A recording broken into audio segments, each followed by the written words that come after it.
तो फिर हम एक इम्पोर्टेंट टॉपिक पे आते हैं। उतना डिफिकल्ट नहीं, छोटा सा चीज है, बहुत बट बहुत इम्पोर्टेंट है वेब डेवलपमेंट के लिए। तो हम लोगों का दो नॉन सिमेंटिक टैग होता है। नॉन सिमेंटिक टैग में दो टैग्स होता है, div एंड स्पैन। ठीक है। तो div टैग में क्या होता है, अ, अगर हम एक div टैग में कुछ उसके अंदर कुछ लिखे तो वो एक अलग सा ब्लॉक बन जाता है। ठीक है। वो एक अलग सा ब्लॉक बन जाएगा। उसके बाद div div div div करके जो लिखेंगे वो एक ब्लॉक ब्लॉक करके हो जाएगा। और स्पैन टैग भी वही सेम काम करता है, पर स्पैन टैग होता है, मतलब वो ब्लॉक के जगह वो साइड बाय साइड आ जाता है। ठीक है। तो जितना वो साइज के हिसाब से वो जितना तक जा सकता है, वो साइड बाय साइड स्पैन के अंदर जो भी लिखते रहोगे, स्पैन स्पैन स्पैन ऐसे करते रहोगे तो वो साइड बाय साइड आ जाता है। whereas in div it comes in next line, मतलब वो एक खुद को एक ब्लॉक बना लेता है। ठीक है। तो देखते हैं हम।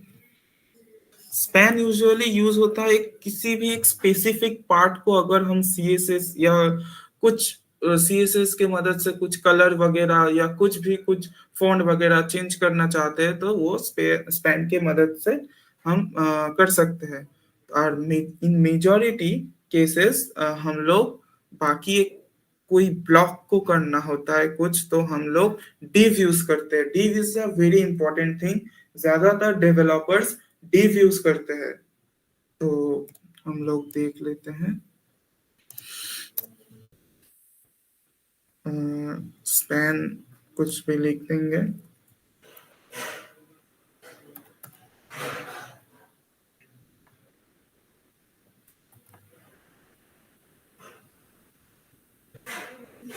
देखो आ गया उम्मीद। अब हम फिर से VS कोड में जाके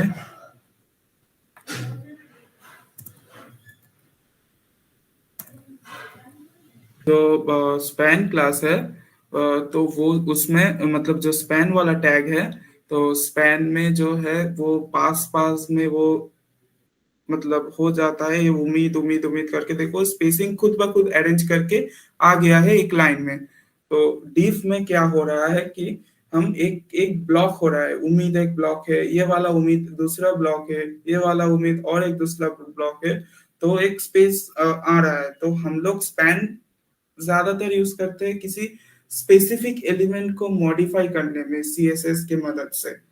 स्पेसिफिक एलिमेंट मतलब स्पेसिफिक कुछ कंटेंट, कुछ वर्ड या फिर कुछ ऐसे हेडिंग वगैरह को स्पैन में हम लोग कुछ एनिमेशन डालना चाहते हैं सीएसएस से, या फिर कुछ और कलर्स, तो हम स्पैन यूज करते हैं। और div के अंदर हमारा सारा कुछ एक देखो हम लोग मतलब कंटेंट मतलब जो वेबसाइट का जो कंटेंट होता है, तो हमारा एक ई कॉमर्स प्लेटफॉर्म का सोचो, तो हमारा जो सेल वाला पार्ट आएगा, जो स्लाइडर होगा, वो हम एक div में रखेंगे।